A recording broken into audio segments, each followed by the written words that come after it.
this lesson's about drawing box plots, and we're going to use our 5 number summaries from our last video to figure out how to do that. So here's our set of data. We figured out the minimum, the maximum. We also figured out where the median sits, and then we're at Q1 and Q3. Remember, so before the game, full time, half time, quarter time, 3/4 time. Alright, so every single box plot has to sit on a scale, otherwise it makes no sense. So we have to have a look at how much data we have to cover first before we can shove it on the line. So we know that our minimum has to be 0. So let's actually start it at 0 here. We have to go all the way to 20. So, sorry, 19. So if this is the size of my line, I've got to figure out exactly how many, or how many of these gradients? I don't know, kind of words. So let's go with 2's today. 2, 4, 6, 8, 10, 12, 14, 16, 18, 20, and we're good to go. Alright, we've got everything we need. So remember, our minimum is that small dot, our maximum is also a dot. So we're going to have to put a dot in at 0, and then a dot in at 19, so about here. We are going to have our box between Q1 and Q3. So our box is going to be at 3. You should use a ruler. There you go. And the other part of our box is going to be at 14.5, so about here.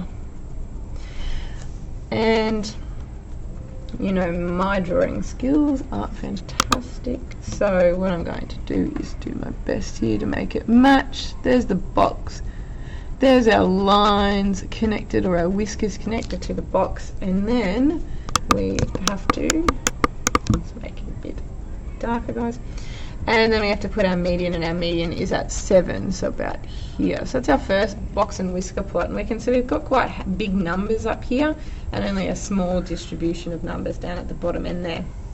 Let's do our second set of data. Again, we've already figured out where the minimum and maximum are on this. We've got to span a bit differently this time, but we don't actually have to start our line at 0. That's fine if we start up closer to this number. So let's do it in, let's see if we can do 8, 10, 12, 14. You don't always have to do it in 2s.